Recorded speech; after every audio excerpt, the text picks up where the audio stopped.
Welcome to Brave Dynamics. This is your host, Jeremy Au. Leadership is harder than it looks. As a proven founder and Harvard MBA, I interview courageous entrepreneurs, executives, and investors every week. I also share my frontline experiences, coaching insights, and own professional development journey. If you're stepping up as a new leader, founding a startup, or venturing into the great unknown, this is the podcast for you. Shaun Hon is currently a director at Rainmaking, a corporate innovation venture studio that has built, invested, and accelerated over 900 ventures globally and has a combined portfolio value of more than $2 billion. The team has worked with over 100 Fortune 500 leading organizations such as Allianz, Barclays, HSBC, IKEA, Intel, Jaguar Land Rover, Maersk, Visa to deliver technological innovation. The firm has a presence across Asia, Europe, the Middle East, and the US. Prior to joining Rainmaking, Shaun was a principal at TRIVE, a seed-stage venture capital firm based in Singapore. Shaun began his career as an engineer, helping companies such as Rolls-Royce and Royal Dutch Shell develop engineering solutions in industry. He worked in the automotive industry where he led performance design in electric vehicles for clients in multinational organizations such as Amazon, BMW, and Ford Motor Company. Shaun received his master's in mechanical engineering with first-class honors from Imperial College London on a full scholarship, where he was also appointed team principal to lead the design and development of electric race vehicles for Imperial Racing Green. He enjoys playing Trine and Solitaire in his free time. You can connect with him at www.linkedin.com/in/Shaun Hon. Hey, Shaun, welcome aboard the show. Hey, Jeremy, thank you for having me. It's a pleasure to be here. It's been great to hear about your leadership in accelerating venture building, and it's been fun to hear your personal journey as well. I'm excited to have you share your experience with everybody. Absolutely, man. I'll start chronologically. So I've always been innovating in the transport space as an engineer. Whilst I was still in Imperial College, which was a long time ago, I was team principal leading the Formula Student Racing team to build electric vehicles. And as a whole, we had more than 50 engineers dedicated to building that outfit. I then went on to start my career in the UK, building predictive optimization models with an electric vehicle company for larger corporates like Amazon, BMW, Ford. Many years in as an engineer, I felt very pigeonholed to solve one part of the supply chain in transport, and I wanted a more macro view of the industry. So I subsequently moved to Singapore to join the venture capital space, where I led investments into AI, deep tech companies, as that was my domain expertise. The venture space has allowed me to get a front row seat to the industry and see multiple products and multiple business being developed at the same time, which I found super fascinating the last few years. And as I move from an engineering to non-engineering role, I still take a very product building mindset in the work I do. So at Rainmaking today, I still think about what sort of features are relevant to make offerings more competitive, just like I would for an engineering product. So I currently lead investments and new venture build activities with our corporate partners in Rainmaking, and my specific focus is within the transport space, driving AI and digital adoption in industry, solving some of the most pressing issues we believe the industry is facing, all the way from decarbonization to supply chain resilience. How did you personally get started in technology? You were an engineer and you've done the geography shift, the role shift, and even an industry shift. So tell us more. For sure. For me, it kind of all started around the time I went to Imperial College.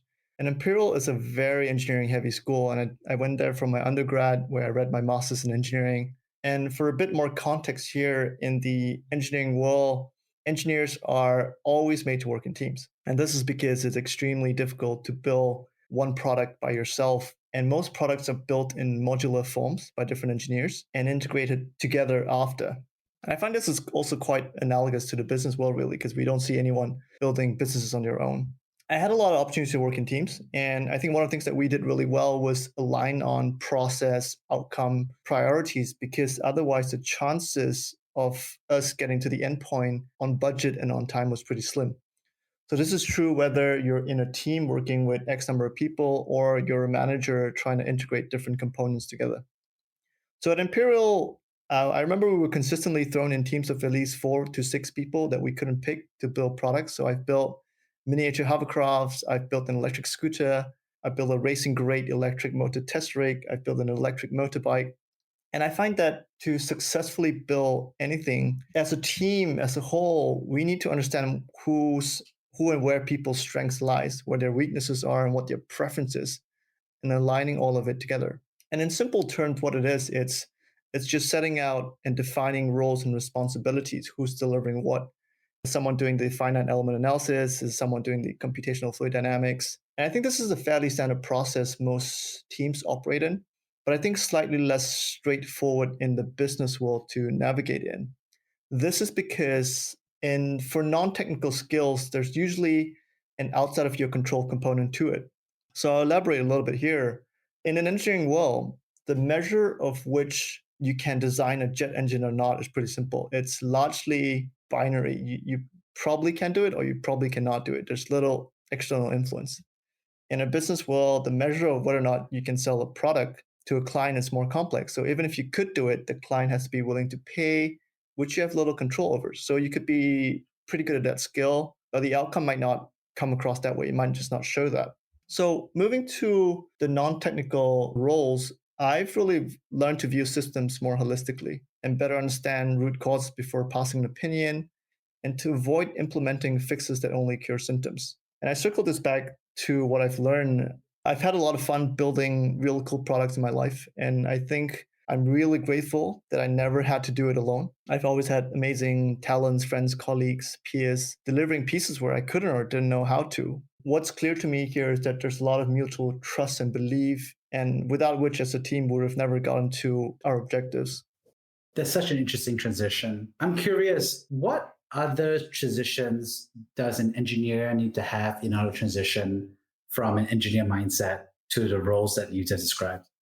I think when I first started out, what was most uncomfortable and also unexpected was the amount of people I needed to speak to. So I work with teams of 4 to 6 in an engineering company, and most of the time I stare at my screen 12 hours a day coding. And when I moved to the venture world, I was doing the exact opposite, which is to talk to founders 8 hours a day. Right? I'm just out all the time trying to understand people's businesses and trying to understand it from a different perspective. And I think that part completely caught me off guard.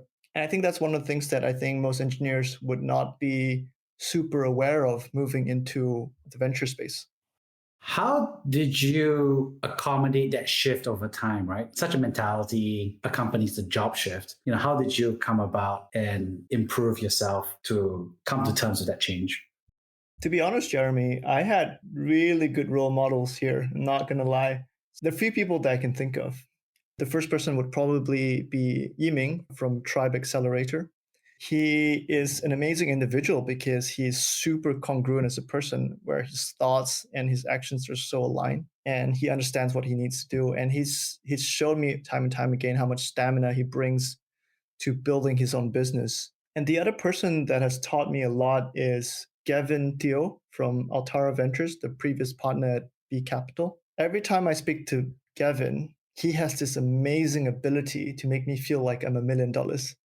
And I try to take that with me as a reference point when I speak to other founders as well. In short, I've had really good people around me that have shown me how it can be done and how it should be done.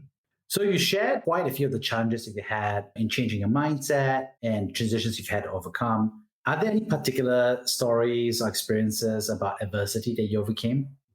Yeah, Jeremy, I think one of the values I'm always trying to remind myself of is to be vulnerable and to be authentic. One of the adversities or hurdle that I personally used to face was my desire for external validation. So in essence, I felt the need to be significant, to be important, and to be seen.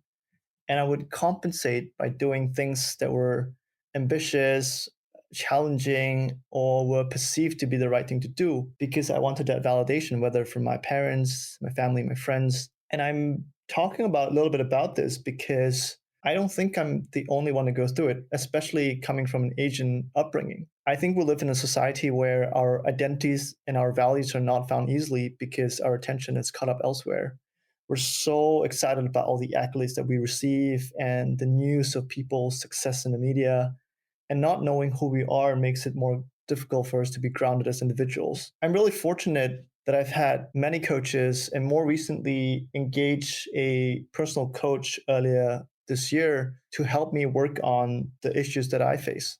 It's largely a process to show me where my blind spots were and where they were dissonant in my thoughts and my actions, and slowly integrating that together to be more congruent as a person. So these days, I take a step back in decisions, and especially big ones that I make and the things that I do, and really question why I'm in this particular job or project or work, and try to be as honest as I can with myself if I'm doing it for external validation, which I would like to stop doing less and less of, or like to stop doing more of. My litmus test today is questioning the intent of my action. Am I doing it to appear to be smart? Am I doing it because I'm after truth or a personal mission?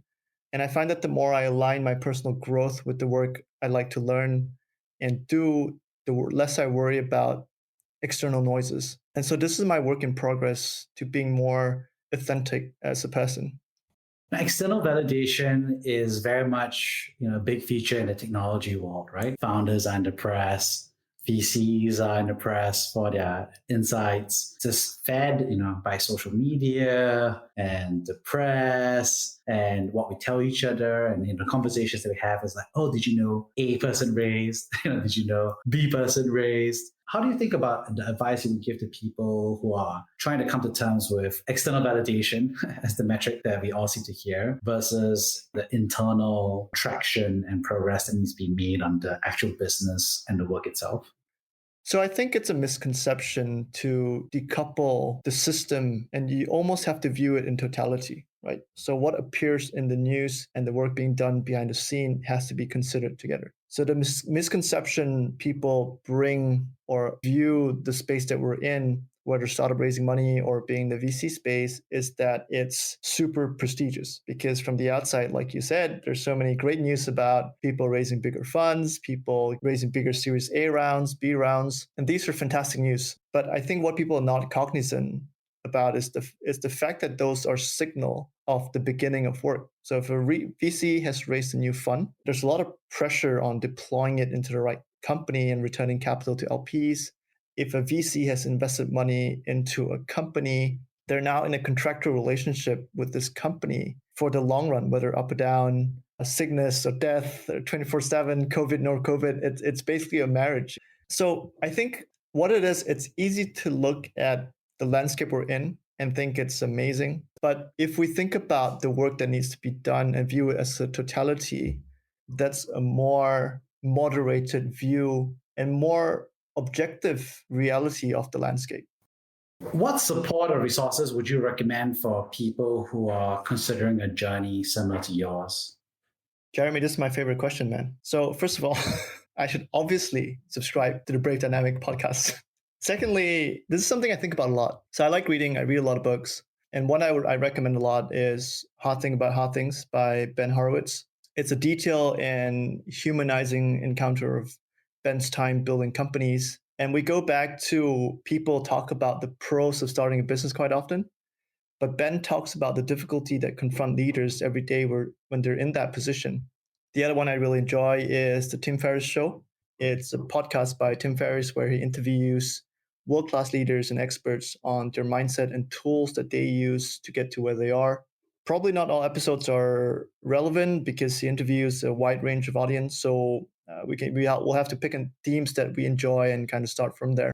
The other personal thought to resources and what people can do to get on this is be super clear the kind of people you want to surround yourself with, because these people shape a lot of who you are. The best way I found to do it is to define what values are important to me in my life. And some of mine are giving something 100%. Don't do things halfway. keep learning and growing, continuous development, and be outcome independent, meaning don't control what I cannot control. So knowing what I'm looking for helps me find those people easier, keep them in my life. And this is so valuable for me because I'm looking to build more compounding relationships over time. Because the more compounded the relationship is, the more trust there is within. And that's important to me because I recognize that there are commodities of mine that are diminishing as I age. My work stamina, the attention I can allocate for a project, my time. And I find that my life gets exponentially easier when I can trust that someone's got my back, and it's easier to build with people I share same values with. That's amazing. You've been helping pioneer venture building in the region, and it's a new term for many people in the industry and even globally. How would you define venture building? In my view, venture building is a step to make innovation more predictable.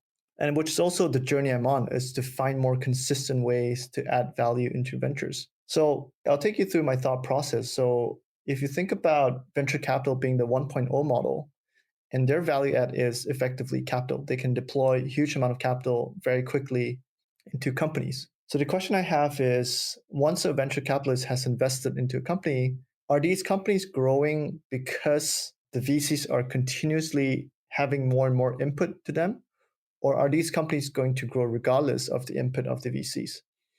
And so I think venture building is that 2.0 model where they bring capabilities to build a new venture. It brings in the product development expertise for ventures to leverage off. And this is a slightly better predictable driver of innovation. The next step at which most companies are stuck after they've built the product, it's the product market fit. A lot of time is spent trying to find that fit. And unless that fit is found, it's difficult for a startup to take off. And what I mean is you can build really quickly, but take a long time, say 6 months, to realize what you've built is not a fit. Then you've lost many, many, many months worth of cash runway. And those are outcomes that kill a business. So I'm interested in short circuiting that process as much as possible. This is where I think the 3.0 model comes in, using corporates as an unfair advantage. Corporates have a large amount of assets that allow startups to quickly test against, to iterate and find that product market fit. So for example, if I wanted to run an IoT hardware play on ships through partnering a corporate that manages more than half the world's fleet, I can test if there's a fit quickly through their access. If there's a fit, I can distribute it quickly. If there isn't, I can also go back to the drawing board to start again. So what this buys is it buys me time. And this is largely my journey to find a more consistent way to drive value into startups using the 3.0 model, venture capital, venture building, and corporate assets. Venture building, obviously requires a certain amount of intentionality around what is to be built and what the future holds. Are there any particular problems or trends that your team at Rainmaking is particularly interested in? That's absolutely right. So I think in the transport space, fortunately or not very fortunately, it's a pretty legacy heavy industry. And what that means is that there are other industries that has innovated before the transport space. And so the roadmap of which we can go is pretty clear, or at least there's a direction to the roadmap we're going to go. So for example, in land transport now, I'll use a Singapore example. It's so easy to order food, to get taxis. We can do it via our phone. In the shipping industry, there is no signal on ships. It's so crazy to think about. Imagine if you received your parcel today and that was recorded on pen and paper. That's still being done in the transport space. There's very little form of digitalization. So getting to that step is a crucial piece for the maritime sector. And this ties in a lot also to the resilience of supply chain. So we've seen COVID affected that quite drastically, where, for example, a autonomous robot company that's looking to buy battery has to order it from China, and the supply chain is broken. And for the last many, many years, we've been so fixated on efficiency of the chain such that we've built a chain that's very cost effective, but is not very robust to external shocks. What I think a lot of us are changing towards to, or where the world will go to, is a domestication of production. I think with that said, so 3D printing, the ability to produce the things that you need locally becomes so important, and kind of decentralizing that chain a little bit such that if one source fail, you could still get it from multiple different sources. And this, without a doubt, will make costs of goods go up a little bit. But in the long run, it weathers shocks so much better. So that's a little bit of what we're kind of seeing in the space now and what we're building towards as well.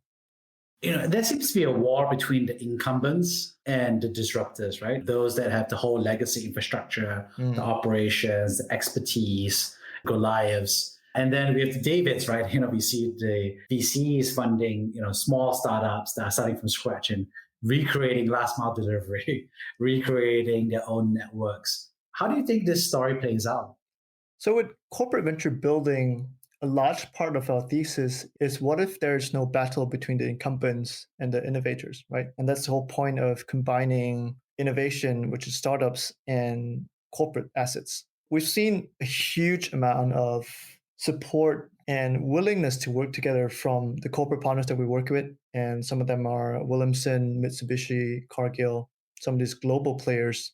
And at first, I think the concerns were, will players come together to work on a problem because it's competitive? And the more we went through the workshop, the more we went through the process, what we realized is that people wanted to come together to tackle a common problem.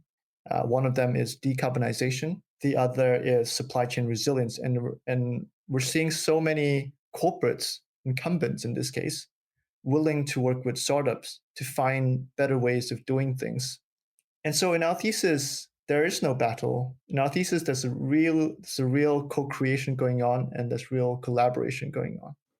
So who do you think is going to win? David or Goliath? Are you saying that David and Goliath are always going to be buddy, happy?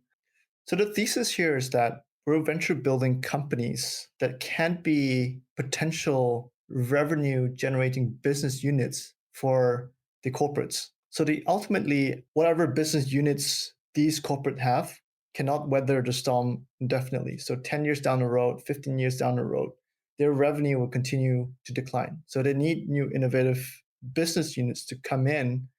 And so by working together from the get-go, these new startups over time can potentially be acquired and integrated into the corporate themselves.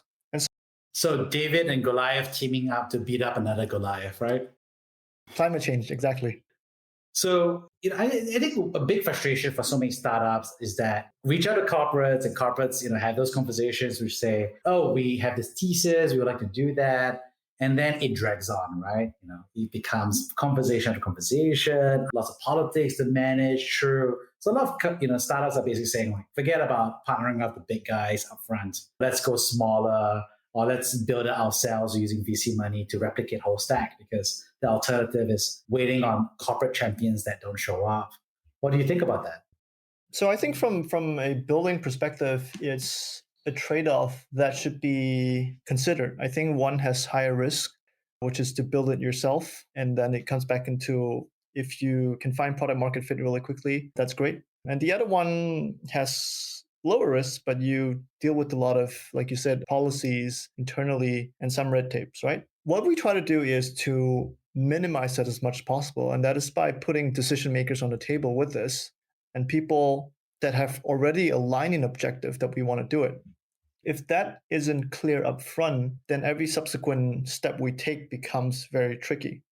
And we really try to do that by making the startup work with decision makers from the get-go. I think that's really underappreciated, right? Which is the fact that you already lined up the decision makers. They've already made a commitment via your team on the problem and making the specifications about how they would define success, right? And I think that's something that's, underappreciated, by founders, because they have to either do it themselves, and hopefully they have enough domain expertise and industry connections to do it. Or in your case, kind of you serving up on a platter for a team to go forward. So it sounds like a good deal for corporates, right? They work with you to structure problems and say, hey, give me 5% savings on this, right? Or 20% revenue upside on that. What's in it for talent to join your team to go for this? That's a really insightful question, man. The talents that we're targeting is a very specific segment. So more concretely, the talents that we're targeting are previous C-suite executives in the transport space themselves, where they also have that network, but more importantly, also understand how to navigate that sort of landscape really well. So conversely, if you brought someone in their 20s that would be very suitable for a different incubator accelerator, they might not thrive as well in the corporate venture building space because that requires a certain amount of corporate experience behind it. So we're really targeting very specific user profiles. And what's in it for them is that they still get to take on their C-suite position in a new venture, but they get so much more upside this time for making it successful. And that sort of de-risk model and setup is appealing to the users that we work with, or the talents and entrepreneurs or intrapreneurs to entrepreneurs that we work with. For people who are looking to explore venture building as their next gig, what advice would you give for them to be successful in that role? So I think what's really important is to have a skin in the game mentality in the approach to the work that you do. I think it's really hard to enter the space if you didn't have a lot of operational background, if you didn't know how to build a product or a company. And I think the kind of mindset to not adopt is to say, hey, I want to come in here to learn how to do it. I think you're almost better off coming back to skin the game. It's being accountable to yourself, learning all the different things that make a startup work, and then bringing a specific expertise to the table to help drive value. And I speak for myself. My specific background is building products really quickly, building really well, and building it in a scalable manner. I think it would be a very awkward conversation if I came to the table and say, hey, I'd like to join this space, but I don't know how to do it and I want to learn. I think that's a fine approach. I think that just isn't a very strong position to put yourself in. Wrapping things up, if you could go back 10 years in time, what advice would you give yourself? I think 10 years ago, I was very timid and very conservative, and I was really afraid of being rejected or getting punched in the face. And so the advice I would give myself really is go back, be okay, be brave, try it, fail again, fail faster. And the faster I fail, the more I learn from it. And that is completely okay. It's completely okay to not like the process, but it's not a good reason to not do it. That's the advice I'll give myself. Go back and get punched in the face more. Awesome. Thank you so much for sharing your experience and about how you got punched in the face and how you're kicking ass now. Thank you very much, Jeremy. It's super nice to be here.